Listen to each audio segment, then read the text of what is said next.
What's good, everybody? It's your boy Kahuna right here on YouTube. Um, I'm not gonna be before you long. I can't. I got work at 9 o'clock, so I gotta be there in about an hour. And I will go ahead and discuss the voice chat situation on Nintendo. You know, the Switch app, it was released into the wild unexpectedly. Nobody knew when it was gonna release. It just wow came out of nowhere. Okay, so where do I begin? All right, so this voice chat thing, man, it's crazy because I've seen a lot of pictures on Twitter. I've seen videos about it, and it seems like people are making the situation as bad, not as bad, but much more bad than it actually seems. Okay, so I got a couple red flags with it.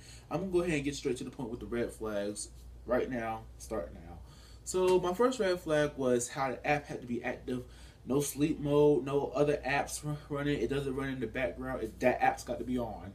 If it's in sleep mode, you're disconnected. That crap pissed me off a lot because that's what one of the problems I had with the Wii U was when I would hit the home button to check a notification, it would disconnect me offline.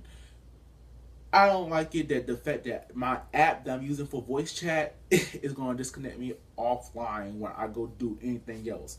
So let's say if I have an important text message from my job, or somebody else texts me, or or you know, I'm on the Switch app with my homeboy Jerry or Lee, I would be disconnected from them.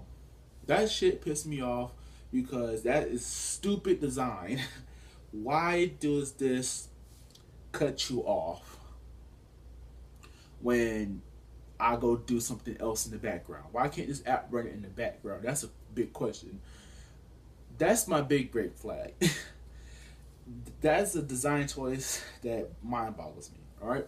So the easiest thing about this whole thing is setup. I mean, like, you have that big ass control panel that comes with the headset, and all you gotta do is hook it up to the Switch and the phone. Easy stuff, right?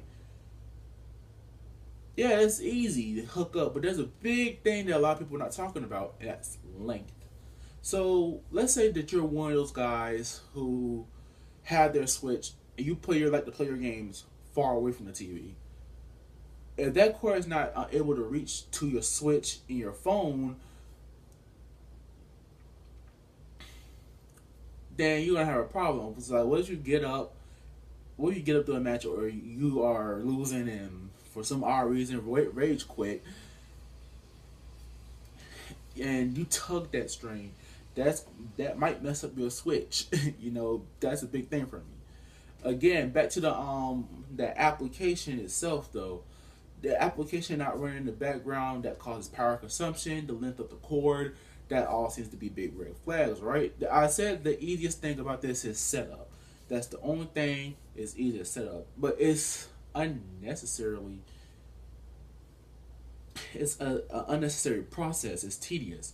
When you have apps like Discord or shoot, people might even strip use on their phone, like the strip use the talking application they have on their phone, or that you the stock application just to connect with people online, which it makes better sense than what Nintendo got going on, you know. So Nintendo, your voice chat, it's pretty bad, man. Like, I understand, like, oh yeah, man, the Switch is a handheld. Yeah, it has a little the headphone jack on the Switch.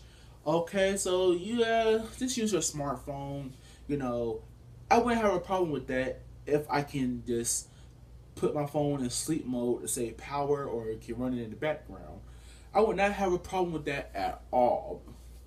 Um, so it kind of mind boggles me because Nintendo actually did blow this. This was their big chance to get everybody on board with their online, and so far it left a negative impression. But that's for the second video I got coming up after I get home from work. But what makes it worse is that when you think about it, they did get it right with the Wii U. If you play online games on the Wii U, um, assuming it wasn't Mario Kart, Super Smash Bros. Or Splatoon, which you all know Nintendo didn't use voice chat all that good. But if you was the one who was playing like what let's say I did play a lot of Call of Duty on my Wii U, so I did know the voice chat works there. They got it right with the Wii U because all you had to do was just hook it into the headphone jacks on the gamepad, and boom, you're done. It was there.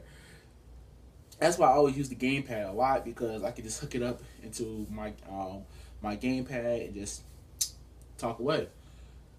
It a lot of the things that Nintendo's doing doesn't make sense, and it makes it worse that I have this, which is an official Nintendo product. I have this. I bought this out of spite of the Legend of Zelda release, and you know this is an official Nintendo headset for the Switch itself. I don't have a Switch, but this is an official Nintendo product for the Switch. And to be quite frank with you, this works out a whole lot better than what you're doing. I don't have no problem with smartphone being used because I get it. Switch is going to be in that dock. I don't want to be up close with the dock with my headphones. It's tangling away and restricting me. And the smartphone may be better. But here's another option that Nintendo should really consider for the future. In the future, Nintendo, you have controllers today that takes headphone jacks. So in your future releases of grips and pro controllers, you might want to include a headphone jacks in those. I mean, come on, man. You're looking like Apple right now, man. I get that a smartphone is you always gonna have your smartphone on you, so might as well just use your smartphone. I get that. And the voice chat situation thing, man, right now, Nintendo, it kind of bad. You kind of leaving a bad image on you right now, Nintendo. So if I was you, Nintendo, I would address these issues right away. Alright, so anywho, I gotta finish getting ready for work. It's your boy Kahuna. I'm out of here. You know, this was a little quick video. I'll talk to you guys later, man. I gotta get to work, man. Deuces.